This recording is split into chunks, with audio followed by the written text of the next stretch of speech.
Dear students, നമ്മളിന്ന് പറയാൻ പോകുന്നത് സർവീസ് മാനുവലിനെ കുറിച്ചാണ്. അതായത് ഓട്ടോ സർവീസ് ടെക്നീഷ്യൻ യൂണിറ്റ് 1-ലെ ഫസ്റ്റ് ചാപ്റ്ററാണ് സർവീസ് മാനുവൽ. എന്തിനാണ് സർവീസ് മാനുവൽ ഒരു വർക്ക്ഷോപ്പിൽ ഉപയോഗിക്കുന്നത്, അതുപോലെ അതുകൊണ്ടുള്ള ഉപയോഗങ്ങൾ, അങ്ങനെ തുടങ്ങിയ കാര്യങ്ങളാണ് നമ്മളിന്ന് ക്ലാസ് എടുക്കുന്നത്. The service manual is a detailed description of how to repair a vehicle, how to dismantle, test and rebuild the components. They were not originally offered to the public as they were developed for the dealership so that their mechanics were able to fix their own products. അതായത് ഒരു വണ്ടി എങ്ങനെ repair ചെയ്യുന്നതിനുള്ള full detailed description ഒരു service മാനുവലുണ്ട്. അതായത് എങ്ങനെ dismantle ചെയ്യണം, എങ്ങനെ ടെസ്റ്റ് ചെയ്യണം, കമ്പോണന്റ് കാര്യങ്ങളൊക്കെ ഉണ്ടാവും. ഇത് സാധാരണയായിട്ട് പബ്ലിക്കിന് അവൈലബിൾ അല്ല. ഇത് ഡീലർഷിപ്പ് മെക്കാനിക്സിലും ഡീലർഷിപ്പ് വർക്ക്ഷോപ്പുകളിൽ അവരെ മെക്കാനിക്സിന് മാത്രമേ കൊടുക്കാറുള്ളൂ. ഓരോ കാര്യങ്ങൾ റെഫർ ചെയ്യാൻ വേണ്ടിയിട്ട്, മെക്കാനിക്സിന്റെ സംശയങ്ങൾ തീർക്കാനും റിപ്പയറിങ്ങിന് വേണ്ടിയിട്ട് ഈ സർവീസ് മാനുവൽ ഹെൽപ്പ് ചെയ്യുന്നു. എന്തിനാണ്? ടെക്നീഷ്യൻസ്, ട്രെയിൻഡ് പീപ്പിൾ, അങ്ങനെയുള്ളവരൊക്കെ എന്തിനാണ് വണ്ടി സർവീസ് ചെയ്യാനും റിപ്പയർ ചെയ്യാനും വേണ്ടി. അതുപോലെ അതിൽ കറക്റ്റ് ഗൈഡൻസും കാര്യങ്ങളൊക്കെ ഉണ്ടാവും. Service manual used in automobile workshop for helps the technicians and other trained people service, maintain and repair the vehicles. It usually contains information on the problems and breakage that may occur, the guidelines on how to fix them. It most of them referring for topics such as torque specification, dimensions, part number, അങ്ങനെയുള്ള കാര്യം. അതായത് ഒരു service manual technician അങ്ങനെ trained പീപ്പിളിനൊക്കെ ഹെൽപ്പാണ് automobile വർക്ക്ഷോപ്പിൽ. എന്ന് വെച്ച് കഴിഞ്ഞാൽ വണ്ടി റിപ്പയർ ചെയ്യാനും മറ്റുള്ള കാര്യങ്ങൾക്കും. കാരണം അതിൻ്റെ അകത്തായിരിക്കും ഓരോ ഇതിനെക്കുറിച്ചുള്ള ടോപ്പിക്സ് ഉണ്ടായിരിക്കും. അതോടൊപ്പം തന്നെ torque specification, dimension, part number, അങ്ങനെയുള്ള ഒരുപാട് സാധനങ്ങൾ സർവീസ് മാനുവലായിരിക്കും ഉണ്ടായിരിക്കുക. വെഹിക്കിളിനെ കുറിച്ച് എന്തൊക്കെ ഉണ്ടായിരിക്കും എന്നുള്ളത്, വെഹിക്കിളിനെ കുറിച്ചുള്ള എന്തൊക്കെ കണ്ടന്റാണ് സാധാരണ കവർ ചെയ്യാന്ന് വെച്ച് കഴിഞ്ഞാൽ ബോഡി കവർ ചെയ്യും, frame mounting, suspension, engine, drive line, brake system, transmission, transaxle, climate control, അതായത് എല്ലാതും A to Z കാര്യങ്ങൾ സർവീസ് മാനുവലിൽ ഉണ്ടായിരിക്കും. ഇതാണ് ഒരു ഓട്ടോമൊബൈൽ സർവീസ് റാഗിന്റെ ഫ്രണ്ട് പേജ്, അതായത് പുറം ചട്ട. ഇനി അതിൻ്റെ അകത്ത് ഈ സർവീസ് മാനുവൽ എങ്ങനെ ഉപയോഗിക്കണം എന്നുണ്ടാവും. ഇതും സർവീസ് മാനുവലിലും ഇങ്ങനെ കാണാറുണ്ട്, how to use this service manual. സാധാരണ സർവീസ് മാനുവലിൽ ഉണ്ടാകാറുണ്ട്, ചില സർവീസ് മാനുവലിലൊക്കെ ഉണ്ടാവില്ല. അതൊക്കെ നമ്മൾ മറച്ച് നോക്കുമ്പോൾ തന്നെ മനസ്സിലാക്കേണ്ടിയിരിക്കുന്നു. സർവീസ് മാനുവലിന്റെ ഫസ്റ്റ് പോയിന്റ് പറയുന്നത്, there is a table of content for the whole manual on the third page of this manual, whereby you can easily find the sectors that offer the information you need. Also, there is a content on the first page of each section where to terms in that section listed. അതായത് ഇതിന്റെ third പേജിൽ ഒരു column കൊടുത്തിട്ടുണ്ട്. അതായത് നമ്മൾ പറയില്ല index page എന്നുള്ളത്, അങ്ങനെ ഒരു സംഭവം ഇതിന്റെ തേർഡ് പേജിൽ കൊടുത്തിട്ടുണ്ട്. അപ്പൊ അതില് ഓരോ സെക്ഷന്റെയും കുറിച്ച് കാണിച്ചിട്ടുണ്ട്. ഓരോ സെക്ഷനും പേജ് നമ്പർ കാര്യങ്ങളൊക്കെ കൊടുത്തിട്ടുണ്ട്. അപ്പൊ അവിടേക്ക് പോകുമ്പോ പിന്നെയും അവിടെ സെക്ഷനുകൾ ഉണ്ടായിരിക്കും. ഇപ്പൊ ഉദാഹരണത്തിന് നമ്മൾ മൂന്നാമത്തെ പേജ് ഇൻഡെക്സ് പേജിലേക്ക് പോകും. ഇൻഡെക്സ് പേജിൽ കണ്ട അതായത് ആ ഫുൾ കണ്ടന്റിനെ കുറിച്ച് അവിടെ കൊടുത്തിട്ടുണ്ട്. അതിൻ്റെ ടേബിൾ ഓഫ് കണ്ടന്റ്. അപ്പൊ അതിന്റെ സെക്ഷനുകൾ റൈറ്റ് സൈഡിൽ എന്തൊക്കെയാണ് ടേബിളിന്റെ കണ്ടന്റ് എന്നുള്ളതുണ്ടാവും. രണ്ടാമത്തെ ഇൻഡെക്സിൽ സെക്ഷൻ ഏതെന്നുണ്ടാവും. പിന്നെ നിങ്ങൾ അതിന്റെ റൈറ്റ് സൈഡിൽ നോക്കിക്കഴിഞ്ഞ് കഴിഞ്ഞാൽ ഇങ്ങനെ ബ്ലാക്ക് കളറിൽ ഇങ്ങനെ പേജ് നമ്പർ വീണ്ടും വരുന്നതാണ് സെക്ഷനുകൾ. ഏറ്റവും അതായത് ഈ സ്ക്വയർ ബോക്സിന് പുറത്തായിട്ട് അതെന്ന് പറയുന്നത് നമ്മൾ ടെലിഫോൺ ബുക്കൊക്കെ കണ്ടിട്ടില്ലേ, ടെലിഫോണിന്റെ അഡ്രസ് ബുക്ക്, ഫോൺ നമ്പർ എഴുതുന്ന ബുക്ക്, അതിലേക്ക് നമ്മൾ കണ്ടിട്ടുണ്ടാവും ABCDEFG എന്നൊക്കെ. അതായത് എ എടുക്കണമെങ്കിൽ ഒറ്റയടിക്ക് എയിലേക്ക് പോവാം. അതേപോലെ തന്നെയാണ് ഇതിലും. അതായത് നമുക്കിപ്പോൾ 6 എടുക്കണമെങ്കിൽ നേരെ 6 എന്ന് പറഞ്ഞ സെക്ഷൻ കിട്ടണമെങ്കിൽ നേരെ പേജിൻ്റെ അവിടെ 6 എന്ന് പറഞ്ഞ കൊടുത്ത് എടുത്ത് മറിച്ചാൽ മതി. അപ്പം അങ്ങനെയുള്ള ഉദാഹരണമാണ് ഉള്ളത്. ഇനി നമുക്ക് എൻജിനാണ് വേണ്ടത്. അപ്പം ഞാനെന്ത് ചെയ്ത് എൻജിനാണ് വേണ്ടത്. ഞാൻ എൻജിനിലേക്ക് പോകും. എൻജിനിൽ അപ്പോൾ എത്രാമത്തെ പേജിന് എൻജിൻ എടുക്കുന്നത്? 6ലാണ് എടുക്കുന്നത് എൻജിൻ. അപ്പോൾ എൻജിൻ 6ാമത്തെ സെക്ഷൻ എന്ന് മനസ്സിലായി. 6ൽ നിന്ന് ഞാൻ എന്ത് ചെയ്തു? 6ാമത്തെ സെക്ഷൻ്റെ പേജ് മുകളിലേക്ക് പിടിച്ചു, തിരിച്ചു. അങ്ങനെ 6ാമത്തെ സെക്ഷനിലെത്തി. അപ്പം നമ്മൾ അവിടെ കാണാം, വീണ്ടും അതിൽ കണ്ടന്റുകൾ കാണാം. എൻജിനെ കുറിച്ച് പിന്നെയും കുറേ കണ്ടന്റുകളുണ്ട്. അപ്പോൾ അതിന് എൻജിനെ കുറിച്ചുള്ള ജനറൽ ഇൻഫർമേഷൻ കാര്യങ്ങളൊക്കെ ഉണ്ടാവും. അപ്പോൾ നമ്മൾ എൻജിൻ്റെ 6ാമത്തെ സെക്ഷൻ എടുത്തു. Section 6 engine general information. അതിലിപ്പം എനിക്ക് വേണ്ടത് എൻജിൻ മെക്കാനിക്കലാണ്. ജസ്റ്റ് നിങ്ങൾ മനസ്സിലാക്കുക, എൻജിൻ മെക്കാനിക്കിലേക്ക് പോകും. അപ്പം ഞാൻ എന്ത് ചെയ്തു? വീണ്ടും പേജ് നമ്പർ 6A. അപ്പം നമ്മളെ പേജ് നമ്പർ ഇവിടെ 6 ആയിരുന്നു. 6Aയിലേക്ക് മറിച്ചു. അപ്പോൾ നോക്കിക്കുക, പേജ് നമ്പർ 6A എത്തി. 6A എത്തുമ്പോൾ എൻജിൻ മെക്കാനിക്കൽ. അതിന് വീണ്ടും കണ്ടന്റ് എടുക്കുക.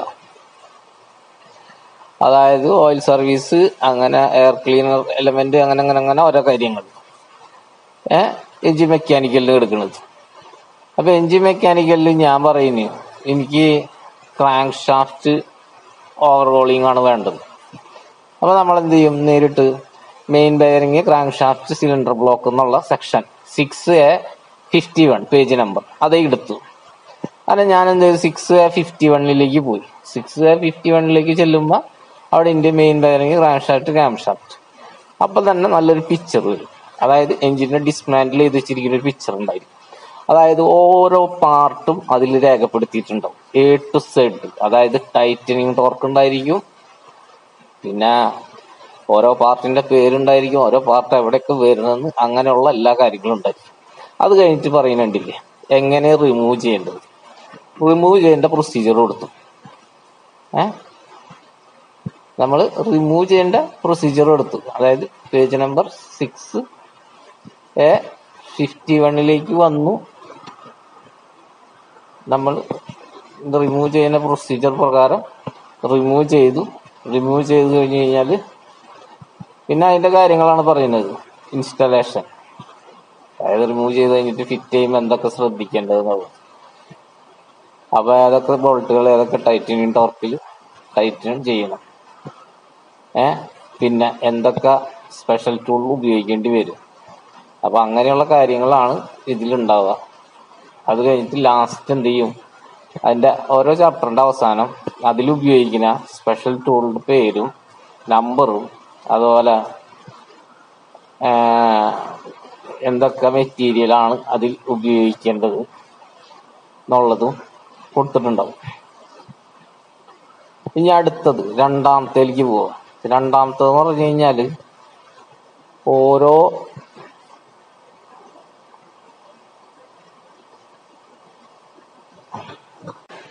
each section of this manual has on pagination. It is indicated at the top of each section along with the section name.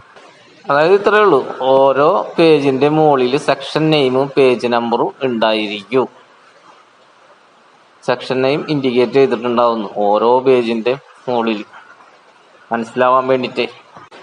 അടുത്തത് പറയുന്നത് ഒരു സ്പെഷ്യൽ ടൂൾ ഉപയോഗിച്ച് കഴിഞ്ഞ് കഴിഞ്ഞാൽ അതിൽ ടൈറ്റനിയം ടോർക്ക് എങ്ങനെയാണെന്നുള്ളതിന് താഴത്തെ ഇതിൽ കൊടുത്തിട്ടുണ്ട്. അതായത് സ്പെഷ്യൽ ടൂൾ ഉപയോഗിക്കുന്നത് ടൈറ്റനിയം ടോർക്കിനെ കുറിച്ചിട്ട് പറയുന്നത്. അതിൽ നമ്മൾ സ്പെഷ്യൽ ടൂൾ ഏത് ടൂളാണ് വേണ്ടത്, അതായത് അതിനൊരു നമ്പർ ഉണ്ടാവും, സ്പെഷ്യൽ ടൂൾ നമ്പർ 099. അപ്പോൾ നമ്മൾ നോക്കുക 099. അപ്പോൾ അതെടുക്കുക, അതെടുത്തിട്ട് അവിടെ ഉപയോഗിക്കാം. അതുപോലെ അതിൻ്റെ അപ്പുറത്ത് ടൈറ്റനിയം ടോർക്ക്, എത്ര ടൈറ്റനിലാണ് ആ ബോൾട്ടുകളിൽ ടോർക്ക് ചെയ്യേണ്ടതെന്നും ഉണ്ടായിരിക്കുന്നു സർവീസ് മാനുവലിൻ്റെ അകത്ത്. പിന്നെ വരുന്നതാണ് number of abbreviations are used in each text for full explanation, refer abbreviations, symbols may be used in this manual. അതായത് ഇതിൽ ഉപയോഗിക്കുന്ന അബ്രവിയേഷൻസും സിമ്പിൾസിൻ്റെയൊക്കെ കാര്യങ്ങൾ അത് അതിൻ്റെ അടുത്ത പേജിലുണ്ട്, എന്തൊക്കെ അബ്രവിയേഷൻസ് ഉപയോഗിക്കുന്നുണ്ടെന്ന്. മനസ്സിലായോ? അതായത് ABS എന്ന് വെച്ച് കഴിഞ്ഞാൽ അതിൻ്റെ ഫുൾ ഫോം അവിടെ ഉണ്ടാവും. ആൻറ്റി ബ്രേക്ക് സിസ്റ്റത്തിന് അവർ ഇൻഡിക്കേറ്റ് ചെയ്യുക ABS എന്നായിരിക്കും. ഫോർ വീൽ ഡ്രൈവിന് ഇൻഡിക്കേറ്റർ ചെയ്യുക 4WD എന്നായിരിക്കും. അങ്ങനെയുള്ള കാര്യങ്ങളാണ് പറയുന്നത്. അപ്പം ഇത്രയും സിമ്പിൾസുകളാണ് അതിലുണ്ടായിരിക്കുക. പിന്നെ പറയുന്ന കാര്യം എന്താണെന്ന് വെച്ച് കഴിഞ്ഞാൽ SI, മെട്രിക്, പൗണ്ട് അങ്ങനെയുള്ള യൂണിറ്റ്സുകളാണ്. അതായത് നമ്മൾ ടൈറ്റൺ ചെയ്യുന്ന ടോർക്ക് ഉണ്ടല്ലോ, അത് SIയിലാണോ മെട്രിക്കിലാണോ ഫുട് പൗണ്ടിലാണോ എല്ലാതും കൊടുക്കും. കാരണം എന്താ വെച്ച് കഴിഞ്ഞാൽ നമ്മളെ കയ്യിലിപ്പോൾ ഉപയോഗിക്കുന്നത്, അതായത് ഓരോ രാജ്യത്ത് ഓരോ സിസ്റ്റമാണ്. അപ്പോൾ ഏത് രാജ്യത്താണെന്ന് ഈ വണ്ടി ഇമ്പോർട്ട് ചെയ്യുന്ന അറിയില്ല, അല്ലെങ്കിൽ ഏതെങ്കിലും രാജ്യത്തേക്കൊന്ന് വിചാരിച്ചോ. അപ്പം അങ്ങനെ അപ്പോൾ അവിടെ ഏത് യൂണിറ്റ് സിസ്റ്റമാണ് ഉപയോഗിക്കുന്നത് വെച്ച് കഴിഞ്ഞാൽ എന്തുണ്ടാവുള്ളൂ, ടോർക്ക് റേഞ്ച് ഉണ്ടാവുള്ളൂ, ആ ടൈപ്പ് ടോർക്ക് റേഞ്ച്. അപ്പോൾ അതിലിപ്പം metric type torque range set ചെയ്യാനാണെന്ന് വെച്ച് കഴിഞ്ഞാൽ അതിൽ മെട്രിക്കിലെ അളവ് സെറ്റ് ചെയ്യും. അപ്പോൾ നമുക്ക് ആ മെട്രിക്കിലെ അളവ് അറിഞ്ഞിരിക്കണം. സാധാരണ മെക്കാനിക്കിന് ഈ മെട്രിക്കിനെ ഇതിലേക്ക് ആക്കാനോ ഫുട് പൗണ്ടിലേക്ക് SIയിലേക്ക് ആക്കാനൊന്നും അറിയില്ല. അപ്പോൾ അവനെന്ത് ചെയ്യാൻ അളവ് കൊടുത്തിട്ടുണ്ടാവണം. അപ്പോൾ അവനതനുസരിച്ച് സെറ്റ് ചെയ്തോളും. അടുത്തത് പറയുന്നത് ഡയഗണിസിസ്. അതായത് ഡയഗണിസിസ് ഒരു കോളം തന്നെ അല്ല, ഇതിൻ്റെ അവസാനം കൊടുത്തിട്ടുണ്ടാവും. എല്ലാ ചാപ്റ്ററിൻ്റെ അവസാനം ട്രിബിൾ ഷൂട്ടിങ് അല്ലെങ്കിൽ ട്രിബിൾ ഡയഗണിസിസ് എന്ന് പറഞ്ഞിട്ട് എന്തൊക്കെ ട്രിബിൾ വരാം, എന്തൊക്കെയാണ് അതിന് കാരണങ്ങൾ, ഏതൊക്കെ ഏരിയയിൽ നിന്നും ഉണ്ടാവുക, എങ്ങനെ അത് കറക്റ്റ് ചെയ്യും, അങ്ങനെയുള്ള കാര്യങ്ങൾ. പിന്നെ ലാസ്റ്റ് പോയിന്റ് പറയുന്നത് ഈ മാനുവൽ ഉപയോഗിക്കുമ്പോൾ പറയുന്നത് തൊട്ടാ at the end of each section they description the special tools, required service material, tightening rules, specification. അതായത് എല്ലാ സെക്ഷൻ്റെ അവസാനം ഉണ്ടാവും എന്ത് സർവീസ് മെറ്റീരിയൽസ്, മീൻസ് എന്തൊക്കെ മെറ്റീരിയൽസ് ആണ് ഉപയോഗിക്കേണ്ടി വരിക, അതുപോലെ എന്തൊക്കെ സ്പെഷ്യൽ ടൂൾസ് ഉപയോഗിക്കണം, അതുപോലെ ടൈറ്റനിങ് ടൂൾക്ക് സ്പെസിഫിക്കേഷൻ, അങ്ങനെയുള്ള കാര്യങ്ങളൊക്കെ എല്ലാത്തിൻ്റെ പുറകിലുണ്ടായിരിക്കും. വീണ്ടും ആദ്യത്തേക്ക് വരണം. അപ്പം ഇൻഡെക്സിലേക്ക് വന്നു. ഞാൻ എന്ത് ചെയ്തു, ഇൻഡെക്സിൽ ജനറൽ ഇൻഫോർമേഷൻ, എന്താണ് ജനറൽ ഇൻഫോർമേഷൻ എന്നൊക്കെ. അപ്പം ഞാൻ 0 എന്നുള്ള ഇതിലേക്ക് പോയി ജനറൽ ഇൻഫോർമേഷനിലെത്തി. ജനറൽ ഇൻഫോർമേഷനിൽ ഉള്ള കണ്ടൻസുകളാണ് ഈ കൊടുത്തിട്ടുള്ളത്. അപ്പം ജനറൽ ഐഡൻറ്റിഫിക്കേഷൻ, അപ്പം ജനറൽ ഇൻഫോർമേഷനിൽ കയറി. അപ്പം നമ്മളതിൽ കാണുന്നത് ഒന്ന് എൻജിൻ നമ്പർ എവിടെയും ഉണ്ടാവും, അതുപോലെ ട്രാൻസ്മിഷൻ നമ്പർ എവിടെയും ഉണ്ടാവും. അതായത് എൻജിൻ്റെ ഏത് ഭാഗത്തായിട്ടായിരിക്കും എൻജിൻ നമ്പർ, ഫ്ലൈ വീലിൻ്റെ ആ സൈഡിലായിട്ടുണ്ടാവും. പിന്നെ ട്രാൻസ്മിഷൻ നമ്പറോ ബെൽ ഹൗസ് കേസിങ്ങിലുണ്ടാവും. അതുപോലെ ബോൾട്ടിനെ കുറിച്ച്, അതായത് നമ്മളൊരു ബോൾട്ട് മാറ്റി പുതിയത് റീപ്ലേസ് ചെയ്യുമ്പോൾ ശ്രദ്ധിക്കേണ്ട കുറച്ച് കാര്യങ്ങളുണ്ട്. അതായത് പ്രോപ്പർ ബോൾട്ട് എന്താണോ അവിടെ ഊരിയത് അതന്നെ ഉപയോഗിക്കാൻ ശ്രമിക്കുക. ഒരിക്കലും 10 ടോർക്ക് സ്റ്റാൻഡ് ചെയ്യുന്ന ബോൾട്ട് ഊരിനോടത്ത് 8 ടോർക്ക് സ്റ്റാൻഡ് ചെയ്യുന്ന സ്റ്റാൻഡ് ചെയ്യുന്ന ബോൾട്ട് ഒരിക്കലും ഇടരുത്. കൂടിയാലും കുഴപ്പമില്ല, കുറയരുത്. Most of used metric fasteners, metric fasteners എപ്പോഴും റീപ്ലേസ് ചെയ്യുമ്പോഴും ശ്രദ്ധിക്കേണ്ടതുള്ളൂ ബോൾട്ടും നട്ടായാലും സെയിം സ്ട്രക്റ്റിലുള്ള തന്നെ ഫിറ്റ് ചെയ്യാൻ ശ്രമിക്കണം. അതല്ലെങ്കിൽ അതിലും കൂടിയാലും കുഴപ്പമില്ല. ഓരോ ബോൾട്ടിന്റെ മുകളിൽ അടയാളങ്ങൾ കൊടുത്തിട്ടുണ്ടാവും, നമ്പറാ അല്ലെങ്കിൽ ഹെക്സഗണ, ഇൻഡോ, വെട്ടൊക്കെ. അതൊക്കെ അതിന്റെ ടോർക്കിനെ സൂചിപ്പിക്കുന്ന മാർക്കിങ്ങുകളാണിത്. അതായത് നമ്മൾ സ്റ്റാൻഡേർഡ് ടോർക്ക് സ്റ്റാൻഡേർഡിൽ പറയുന്നുണ്ട്. എങ്ങനെയാണ്, ഒരു 40 ബോൾട്ട് ഒന്നില്ലെങ്കിൽ നമ്മൾ 4 ഉണ്ടായിരിക്കും ഹെഡ്, അതല്ലെങ്കിൽ ഇതിൻ്റെ അകത്ത് കുഴി ഇതുണ്ടായിരിക്കും, അതിൽ ഒരു വെട്ടുണ്ട്. ഇപ്പം 70 ആവുമ്പോൾ 7 ഉണ്ടാവും, അതുപോലെ കുഴിയിനകത്തൊരു 3 വെട്ടുണ്ടാവും. പിന്നെ ഇത് വിസ്റ്റാൻഡ് ചെയ്യുന്ന ടോർക്കുകളും പറയുന്നുണ്ടാവും. അപ്പം അത് പ്രത്യേകം ശ്രദ്ധിച്ച് ഉപയോഗിക്കുക.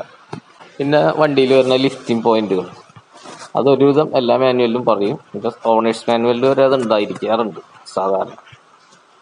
അതായത് വണ്ടികളുടെ പണ്ടൊക്കെ ആയിരുന്നു ടയറിൻ്റെ താഴെ അല്ലെങ്കിൽ ജാക്കി അവിടെ ഇവിടെയൊക്കെ കൂട്ടി ചേസിലൊക്കെ കൊണ്ട് ഫിറ്റ് ചെയ്യുന്നത്. ഇപ്പം ലിഫ്റ്റ് ചെയ്യാനായിട്ട് ഓരോ പോയിന്റുകൾ ഉണ്ടായിരിക്കും. അവിടെ മാത്രമാണ് 4 പോയിന്റ് ലിഫ്റ്റ് ഫിറ്റ് ചെയ്യേണ്ടത്, അല്ലെങ്കിൽ സ്ക്രൂ ജാക്ക് ഫിറ്റ് ചെയ്യുക, അല്ലെങ്കിൽ ഹൈഡ്രോളിക് ജാക്ക്.